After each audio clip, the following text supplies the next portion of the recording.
gonna make my way for this holiday to celebrate and spend some time.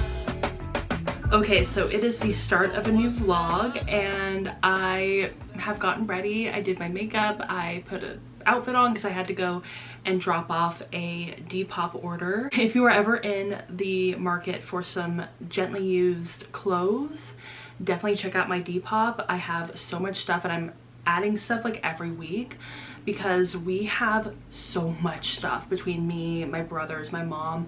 So I'm putting up stuff all the time and I'm really trying to kind of get like all of our really old clothes out of here and just kind of like lessen the clutter. So definitely check out my Depop if you are interested. I do try to get stuff out really quickly, so yeah. And also I will definitely barter with you. I will definitely like hear out any offers or, you know, kind of like either accept them or counter them, whatever. And everything is very reasonably priced. Like nothing is like exorbitantly, like I see some Depops that are like this thing for like $35. I'm like, that's actually insane because those are like used clothes. Everything is mostly under 15 and most of it is under 10. It's very reasonably priced. It's actually pretty similarly priced to like my local Goodwill, which is like kind of around the same price range. So yeah, if you are in the market for that. And I also do sell some of my used books, so definitely check out my Pango books. I will have both linked down below. But yeah, just wanted to kind of give that little update, let you guys know what's going on. But yeah, did my makeup. I actually got some new stuff from Ulta and I went on, what was that, Sunday? And I got this Glow Reviver Melting Lip Balm by e.l.f. in the color Java Chip, which I'm currently wearing right now and I really like it for fall. I think it's really cute and it does actually smell like coffee and chocolate, so I love that. And I also got this thing that I am really loving. I think it's so good, and that is the AF94 It Takes Two Bronzer and Highlight Duo, which I have not been really into highlighting my face in a long time. Like I kind of started to really get into makeup back in, what was that, like 2013, 2014, which is actually when I started my YouTube channel and I was mostly doing makeup tutorials or like get ready with me's and stuff like that. And that was like the height of highlighter and bronzer and contouring and stuff like that. And in the recent few years, I've kind of fallen off of that, but I saw this in the clearance section for like $2.25. And I was like, you know what? I kind of do need like a different sort of bronzer, contour type of product. And so I ended up picking this up. Very cute packaging. And you open it up and this, let me see if I can get it to focus.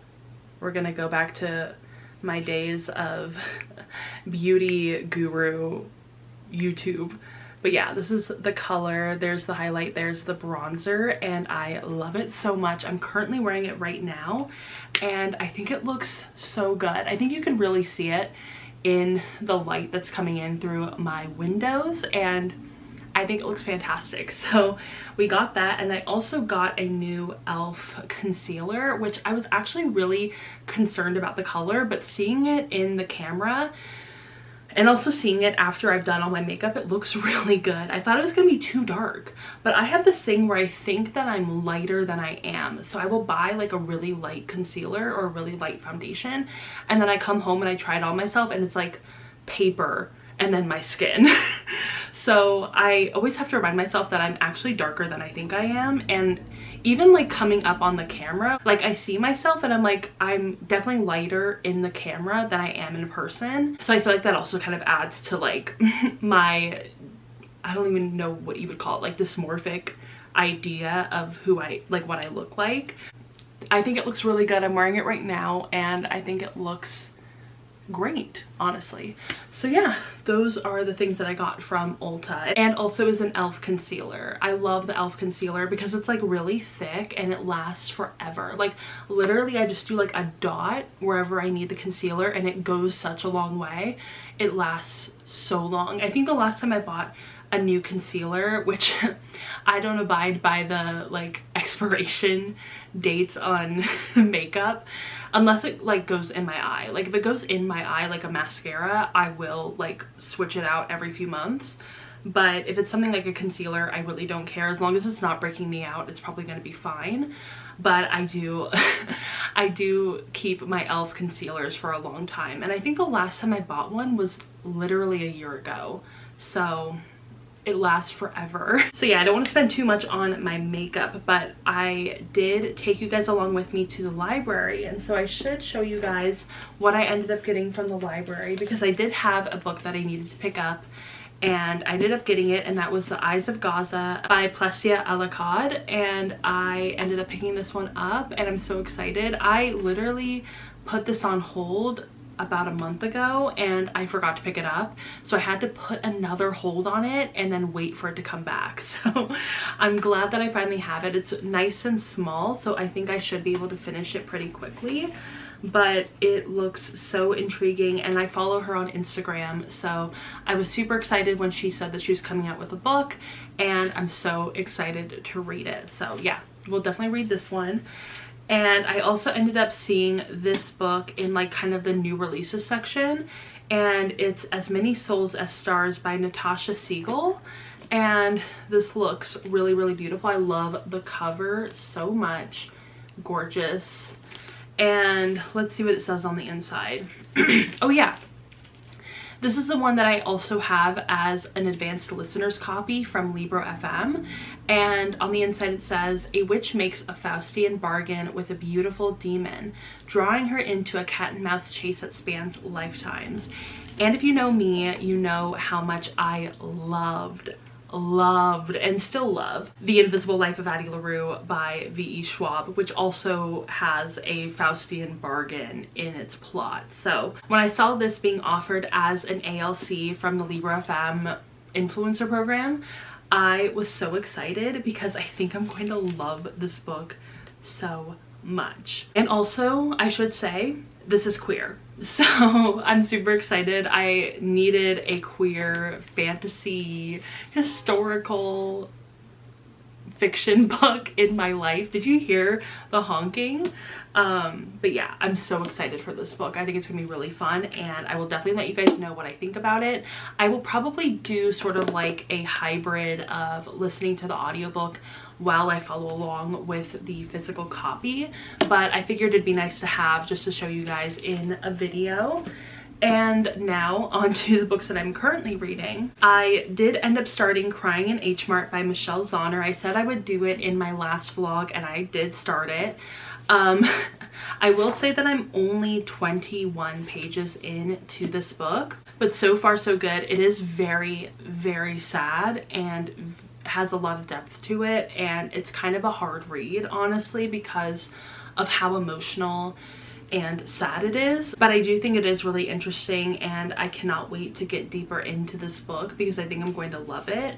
But yeah, it's very heavy, very sad. It's really going in depth about her relationship with her mom and her feelings about her passing and her feelings about like her connection to her heritage, and I think it's going to be really, really good. So cannot wait to get deeper into this book. Also, the lighting keeps on changing because we are in the depths of like late fall, and we are just cloudy and then sunny and then cloudy and then sunny, so the lighting's going to get crazy. And then I also have started an e-arc on my Kindle, which I am currently 79% of the way through, and it's called Homebound. Let me see if I can find out who wrote this book. I still don't know how to use my Kindle. I really don't know how to use it, so I don't know how to get to the info on the book.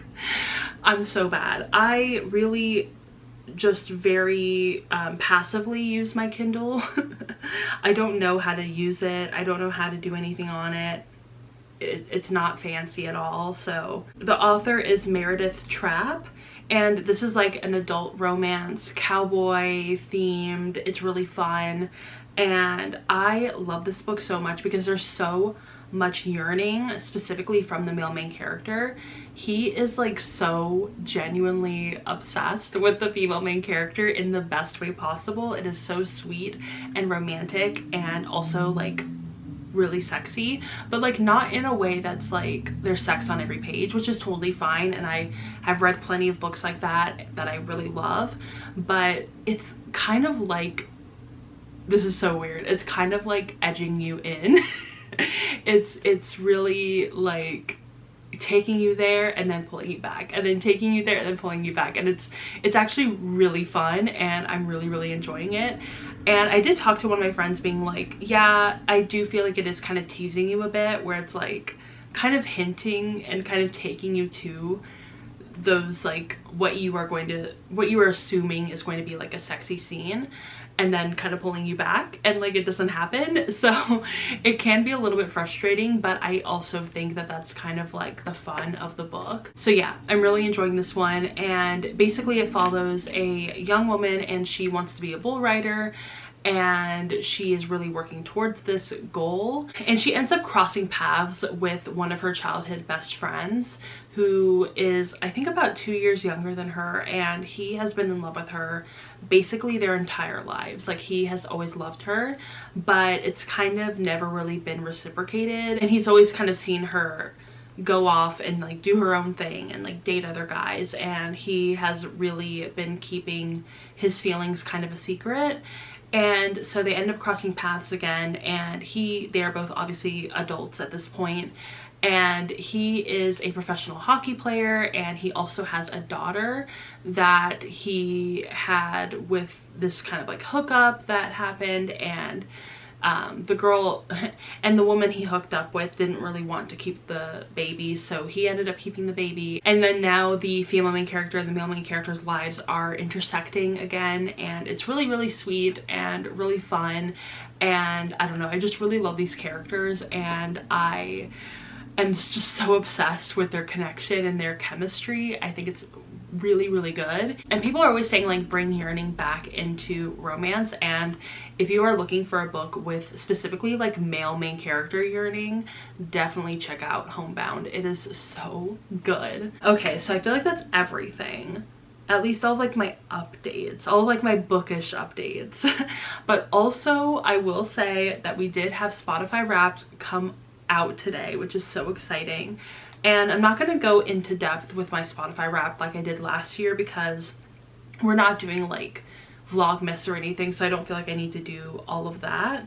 But I will kind of like give you guys a little peek into sort of like the general part of my Spotify Wrapped. So my top artists this year were Taylor Swift, Audrey Hobart, Gracie Abrams, Sabrina Carpenter, and John Mayer. John Mayer, he frickin' sneaked his way back onto my list. He wasn't there last year, but he is this year, which is a little disturbing to my soul.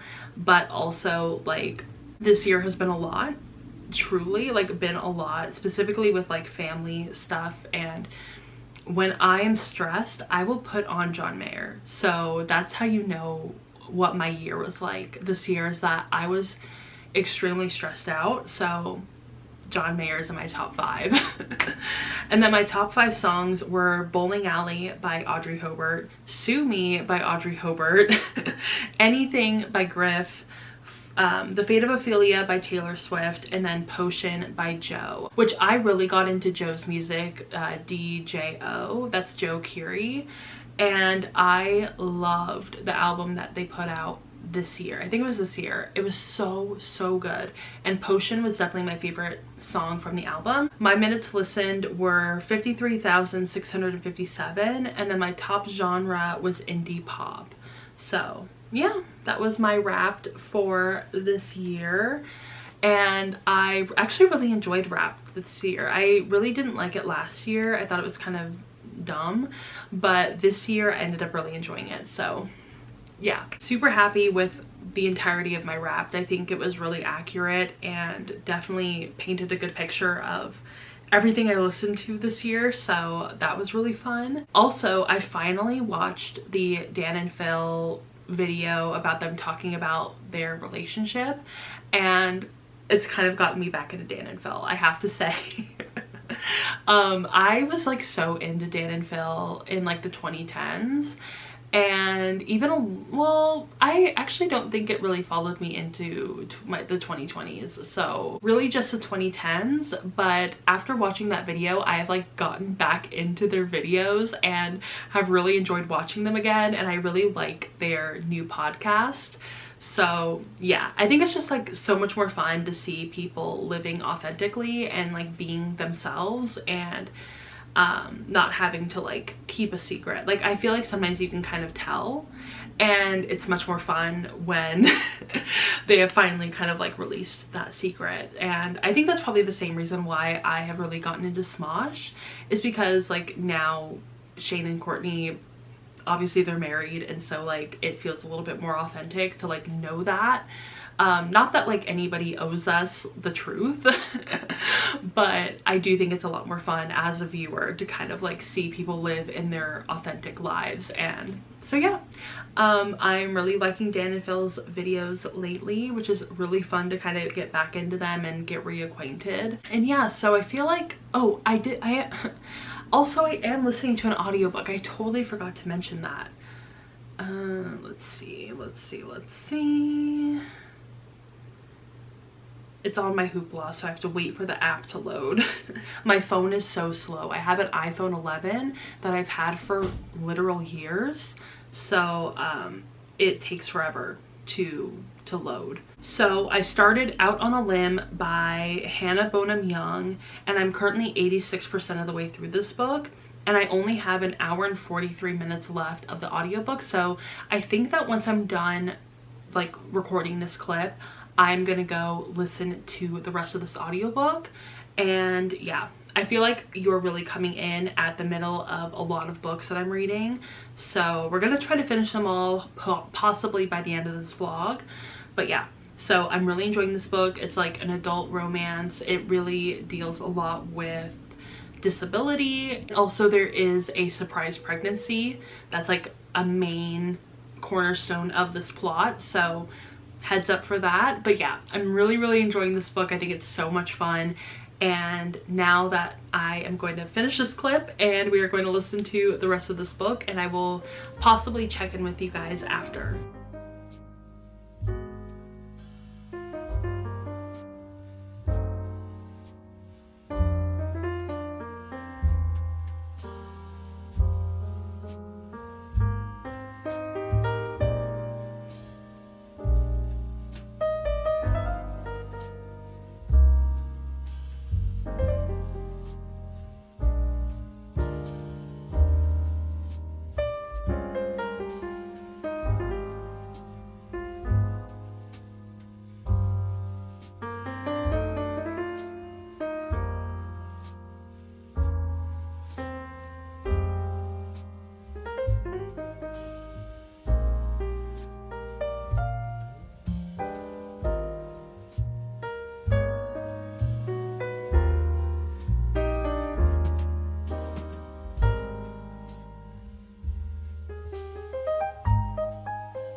What more can I say?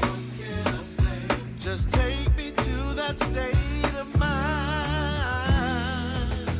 Have a good time and good cheer. Ooh, Christmas is already here. Okay, so I honestly can't remember the last time that I updated you guys. It is currently Saturday, and we are trying to figure out where we can get a Christmas tree for like not $1 million.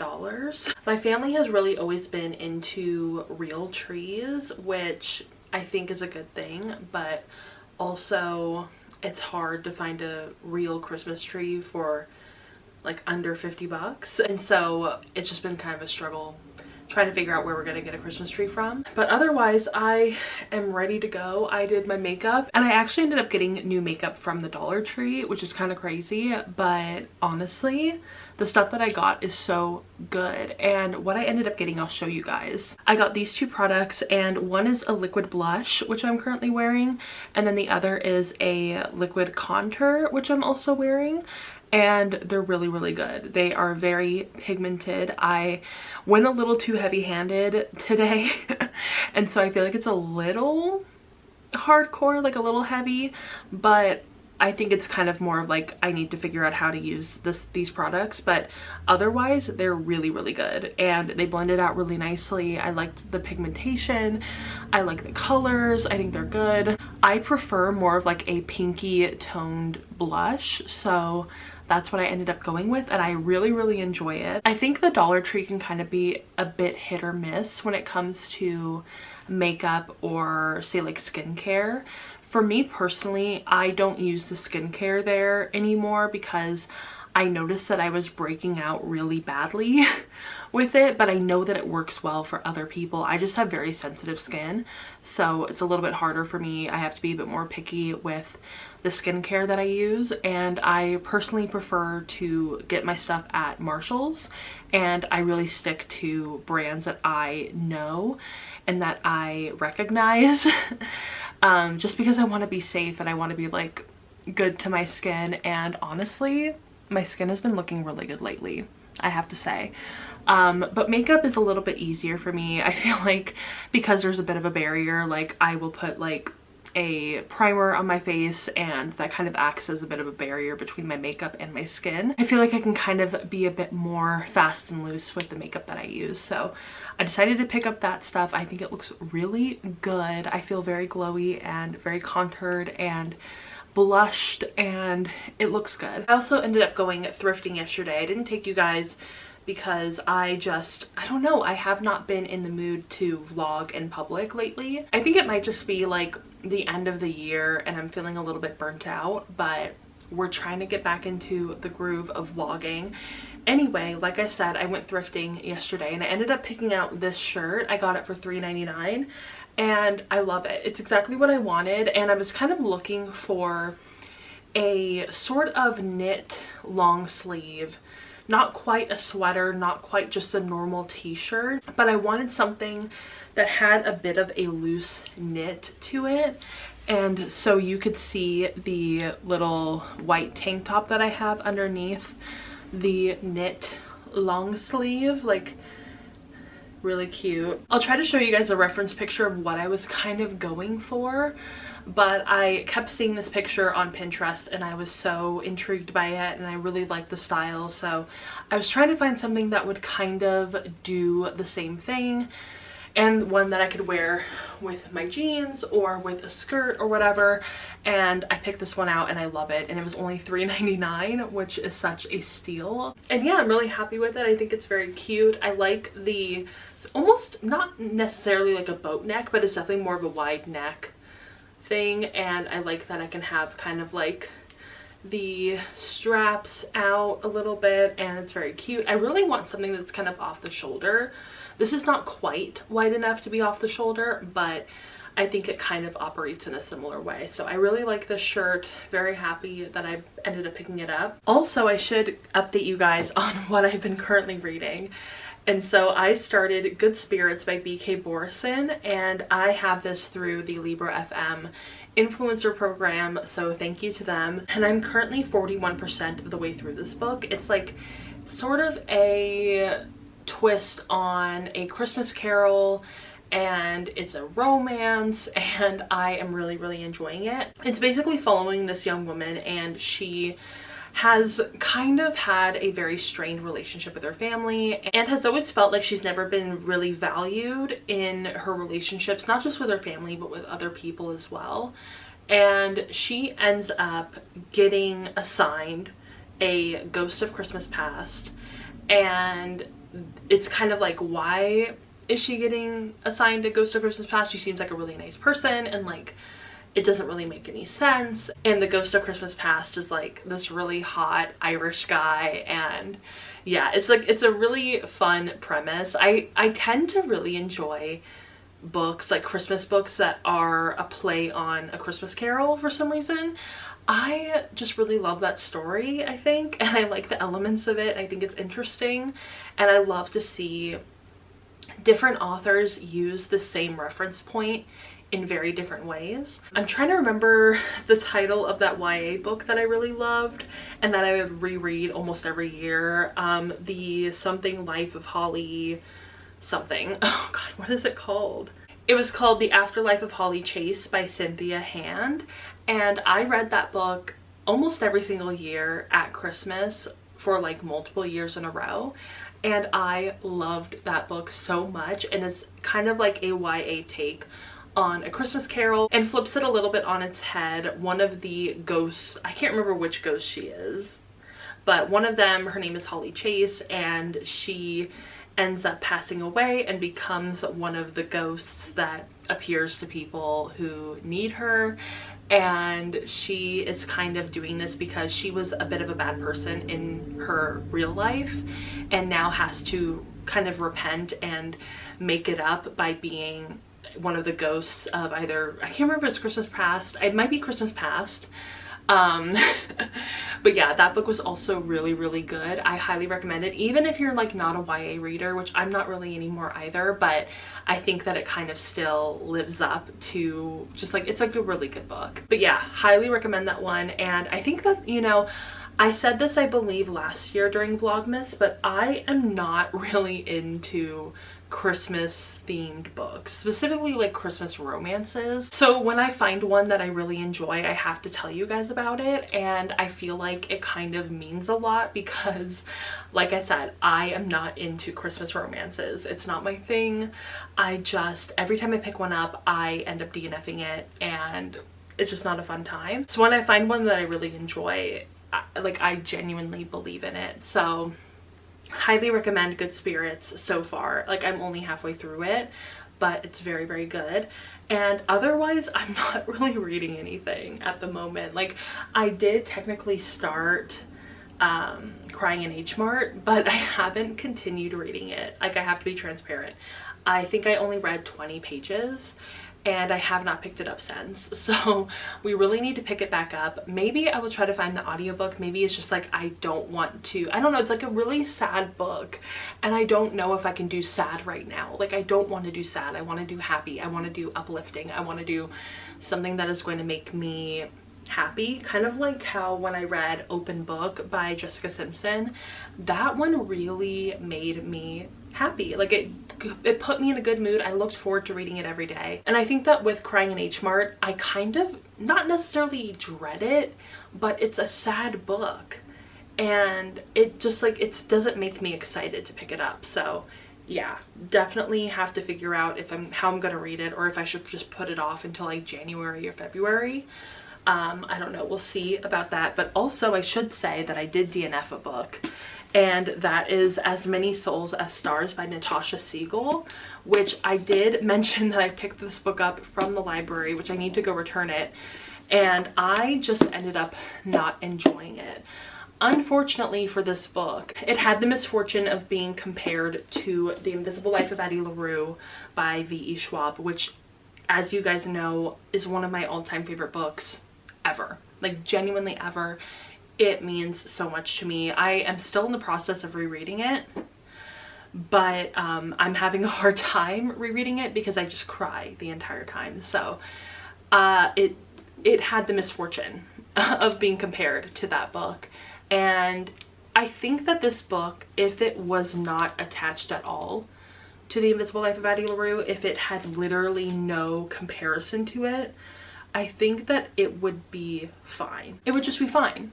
It's a perfectly fine book.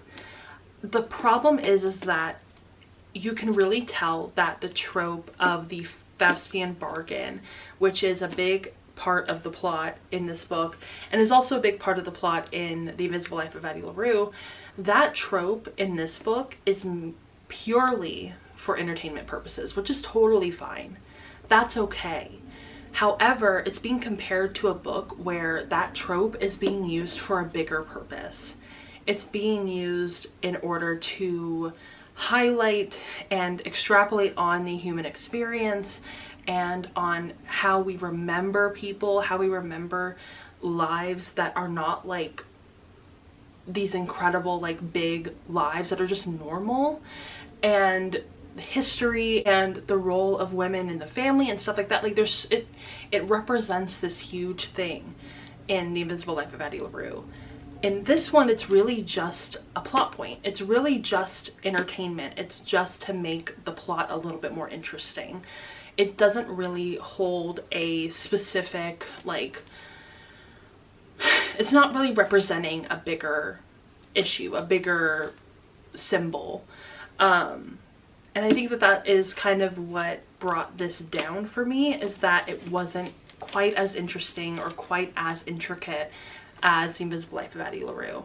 I did really like that there was some women-loving women representation in this book, but I wasn't really getting the vibe of like these two characters being connected in like a romantic way. And I think it's because, you know, I got like basically a little over 50% of the way through and there wasn't really any attraction there between these two characters. Like for so much of the beginning of this book, those two characters don't even really know each other. And that's something that I have noticed in a lot of sapphic books that I pick up, specifically ones that aren't romance books. Like, I love a good sapphic romance, but if it's like a fantasy or dystopian or whatever, like for some reason the sapphic relationship doesn't actually become anything until like halfway through the book, and it's very fast. Like, it's always insta love for some reason, which is fine. I love an insta love, but I kind of need it to happen a little bit earlier, only because I need to see more of these two people together. You know what I mean? Like, I can't just like go halfway through this book, these two characters barely knowing each other, and then suddenly we're supposed to believe that they're in a relationship or that they have this attraction, and then you go through basically the end half of the book just having to believe that without any actual like evidence. And that is a struggle for me, specifically within sapphic romance. And I think that it's hard. It gets highlighted so much more because there's so much less sapphic romance out there. So when it's like a heterosexual romance, it is easier to pick them out and just kind of DNF it and move on and find a better one, because there's so many of them. There's such a breadth of heterosexual romance that it doesn't matter if like one or two of them are bad, because you have a million other ones that are good or great. Whereas with sapphic romance, there's so few of them that if there's a couple bad ones, that's a big chunk of them. You don't have a lot more options. So it sucks. It sucks when I have to critique this kind of like representation, because I don't want to. I don't want to, and I know that it sucks. It really sucks. So yeah, I just had to say that. I did end up DNFing this book. I felt like I would not do it justice because I had very, very high expectations going into this book, and this one is just okay. It's just a good book, which is fine. I mean, if you want to go into it and you know that it's going to be just okay, it might end up really surprising you and you might end up really enjoying it. So yeah, just had to say that about this book and kind of give you all of my like reading updates. And I think that's going to be it for this vlog, only because I feel like most of it has been me talking to you guys and updating, and the updates have been long, and it's because I'm not vlogging as much as I should. So I need to get back on track, I need to get back on schedule, and then I will hopefully come out with a much better vlog next time. So I hope you guys enjoyed this one, and I hope you guys enjoyed me basically rambling your ears off. I hope it was entertaining, and if you did enjoy this vlog, give it a thumbs up and subscribe to my channel. Also, go ahead and follow me on Instagram, Twitter, Goodreads, Storygraph, TikTok. All the links are down below, and I will see you all in my next vlog or video. Bye!